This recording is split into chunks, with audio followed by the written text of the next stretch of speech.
Hey, fellow white guys. It's about to be a new year. And there's a few things we think you could do a little bit better in 2017. Just wait, it gets better than that. And remember, racism is only racism when it comes from white people. Lumping together all white men, that isn't racism. It's not sexist either. It can't be. Black people said it. This is just how dippy millennial MTV staffers roll.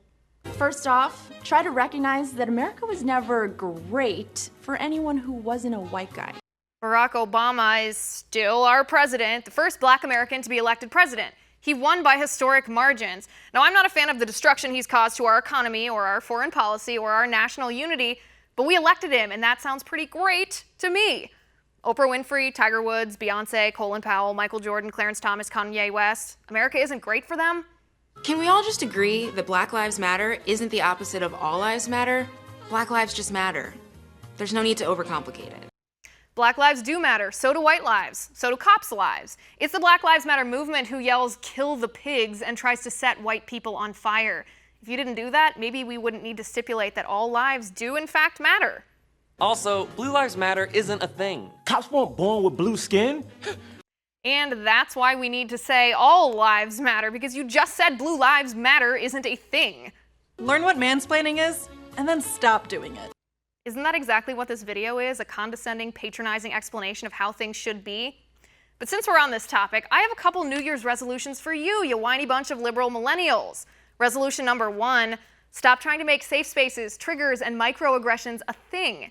It just makes you look weak and silly. Nobody's going to hire you after you graduate from college, and the only safe space you'll have left is your parents' basement. Resolution number 2, stop saying cops shoot black men because they're black. I think we can all agree that's a lie. The Black Lives Matter movement wanted to draw attention to the issue, and they did. Studies have been done, most notably from Harvard professor Roland Fryer. He found police are not more likely to shoot black people. Actually, police are more likely to shoot white people. I think it's time to stop blaming everything on racism. You're diluting the term, and I think that's pretty disrespectful to people who have actually suffered oppression, discrimination, or violence because of their race. Resolution number 3, grow up. You're in your 20s now. You're big boys and big girls. Get a job. Stop sitting in the middle of the street demanding minimum wage be hiked. You don't deserve more money for flipping burgers. And read a book. Learn why Bernie Sanders' socialism would suck for you. Learn why you don't deserve my money to pay for your iPhone. And maybe take a moment and appreciate the fact that you live in the greatest nation the world has ever known. And MTV, while we're at it, maybe you should resolve to go back to playing music videos, because that's really the only thing we liked about you anyway. And that's my final point tonight. You can reach me on Twitter at Liz_Wheeler. Also, if you liked the show, please send me an email at oann.com/contact. We'll see you again tomorrow at 9 p.m. Eastern, and until then, have a good night.